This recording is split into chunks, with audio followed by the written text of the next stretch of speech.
Huh? What up? It's your boy Johnny Jeremy. This week we're reviewing Paul Thomas Anderson's Phantom Thread, huh? But I don't know anything about that. So we're gonna review The Phantom Menace. Cause, Who, sir, are you, sir? the most acclaimed Star Wars movie. You know it, I know it. Sebulba knows it. Natalie Portman knows it. Natalie Portman knows.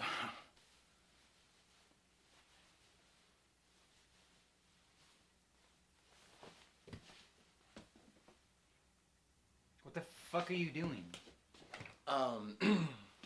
YouTube review, Phantom Menace. No. What are you doing in my house? This is my home. Look at hand gestures, funny dancing, squealy noises. Yeah, those are the staple of a YouTube movie review. The Life's worst. blood. The worst type of YouTuber. Oh yeah? Yeah. What was all that weasel stuff? Okay, get out. We don't fucking talk about that. Who the fuck? All right. Nobody. Who, sir, are you, sir? Welcome to Room 666. Today we're going to be reviewing Phantom Thread, the newest film from Paul Thomas Anderson. The film stars Daniel Day-Lewis, Vicky Krieps, and Leslie Manville. There will be blouses. Let's get into it, baby. Set in 1950s London, the film tells the story of Reynolds Woodcock, who is a famous dressmaker. His structured life falls apart once he meets a young, strong-willed woman named Alma, who becomes his lover and his muse. And let me tell you something. That girl is poison. We are gonna die. How do books work? You just... Hi. You caught me reading my Phantom Thread picture book. I got it when I saw the film in 70mm, and honestly, that's probably the way to go and see it. The best way. Oh, Paul Thomas Anderson, you old so-and-so. It's gonna be hard not to use a dressmaker metaphor, so bear with me on that. Here we go. Paul Thomas Anderson is a fantastic dressmaker. We've seen all his dresses. Previous dresses have been great. This one, it's beautiful, it's elegant, and it's grown up. It's a grown up dress. And you look at it, and at first glance you might think, oh, this is too beautiful, too elegant. I kind of know everything about this dress. That might make it a little boring. But at a closer look, you realize there's all kinds of really dark and funny, unique design flaws in the dress that you can discover and that you don't even see coming, which make the dress even more beautiful than what it was in the first place. And he's stitched and sewn together a fantastic film. Like I said, it's going to be hard not to use dressmaker metaphors, so just bear with me on that. This is one of the best dresses Paul Thomas Anderson has ever made. Now, I think about if I had to look at Paul Thomas Anderson's movies as dresses and what was I going to have to wear for my wedding, I might pick this one. This might be my wedding dress. You know, you got like, with Boogie Nights was like my prom dress. This is like my wedding dress. That's what Phantom Thread is. And it's beautiful. It's elegant. The way he films scenes in this, it just sort of, kind of flows like a dress. It just kind of flows through around the people. You don't even really notice it's there. The camera just moves in this kind of elegant and just very just unnoticeable way. You don't notice it's there, and that's a master at work there. And the only time he does really stop is when, you know, he wants to get sort of the intense conversations between the actors, which is one of the best things about this film is the acting, but we'll get into that later. Paul Thomas Anderson is one of the best filmmakers working today. This shows that he's not slowing down, and it shows that he's only getting better with age and with his still keeping that theme of difficult men, where you have like There Will Be Blood, you have Punch Drunk Love, and The Master, and then this. But this one is a little bit more focused on the women, I feel like, which is fantastic. It's just such a good film. You need to discover it. Paul Thomas Anderson is the master. First up on the acting trifecta is Daniel Day-Lewis. Saying this might be his last role. And I don't know, that wouldn't be a bad thing. He doesn't necessarily go out with a bang in terms of this sort of big, loud character, like something he did in like There Will Be Blood or Gangs of New York. But I think it's still a very good and different role than he's ever done.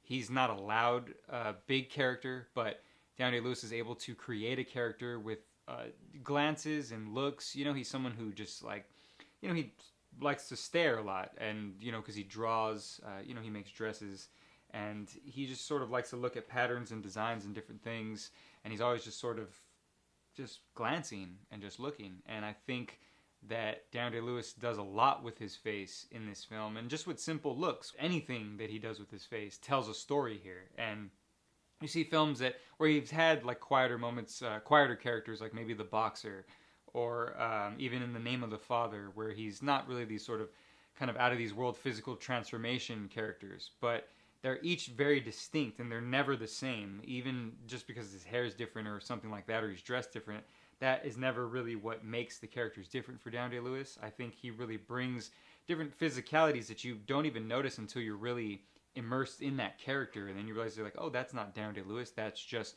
the way that that character walks, the way that that character stands or crosses their legs or reads a book. You know, they're all so different and so distinct, and I think he does a fantastic job here. But he's only as good as who he's going up against, and in the cases of who he's going up against here, he's got Leslie Manville and Vicky Krieps, and they are just fantastic. So, you know, he's working with some very great actors, and he's bouncing off of them perfectly. I mean, his chemistry with them too is phenomenal.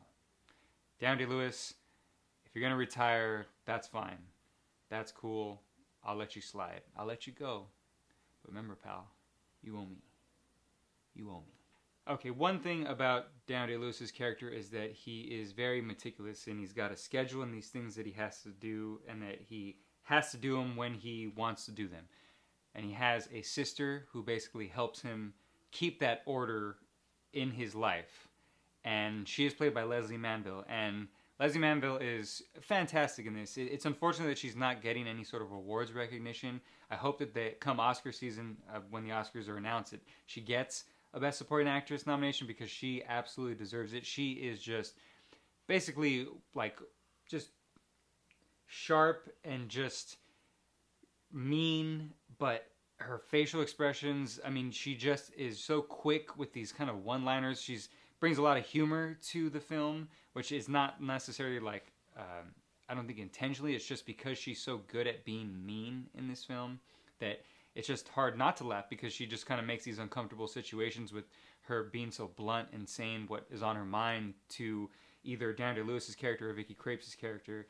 And it's such a great performance in that it's focused, it's got so much physicality to it in the way that she walks and presents the character, who that character is, and how she presents herself to who she's around and who she knows. It says a lot without ever having to give her sort of any sort of backstory. Even when Daniel Day-Lewis talks to her about her mother, the reactions that Manville gives to those stories tells you a lot about her relationship with her mother, as opposed to what Daniel Day-Lewis's relationship is. And that's a big thing in the story too, is a mother relationship between them. And Manville really delivers these sort of these backstories of the character without ever having to say them, or with you ever having to see any sort of flashbacks. She can just tell you by how she reacts to what Daniel Day-Lewis feels about the past, or how he feels about what's going on now. And it's such a great performance, and she's so good, so funny. I hope she gets nominated. Manville, please, Thomas Anderson, put her in more shit. Everyone put her in everything. The MVP of this film, and basically if this was some sort of, boxing match metaphor, the winner, the one who comes out of all the rounds, going toe-to-toe with Daniel Day-Lewis and Leslie Manville, is Vicky Krieps. She is fantastic in this. I personally haven't seen her in anything, or at least haven't noticed her in anything, but she stands out so much here in a lot of different ways. It's in terms of she's very beautiful, but it's not a natural beauty that you would see, and maybe not what you would expect to have been cast in this maybe kind of role. And I think it works perfectly, because, as I said, she's very beautiful, but it's just a different type of beauty. It's not a beauty that we see, and it's not a beauty that we see celebrated as much. And she's a strong-willed character too. She's not this someone who's just sort of doing these things because she feels like she has to. It's really all the things that she does are her decisions, and you really feel that sort of force and that kind of strong will that the character has, and a lot of it is because of the performance that Vicky Krieps does. And I can't wait to see her in more stuff. If Paul Thomas Anderson likes to use a lot of the same actors, if he was to use her again, I would not be mad at that. Like I said, she's the MVP of it, and I would be A shame if she doesn't get any awards recognition. I don't think anybody here but Down Day-Lewis is, and that's a shame because honestly, the two women in this film are way better than Down Day-Lewis is. He's fantastic, don't get me wrong, but Manville and Crepes, they steal this movie. Alright, in conclusion, Phantom Thread is a fantastic film. I couldn't recommend it to everybody, but if you are a Paul Thomas Anderson fan, this is definitely one you should go out and see.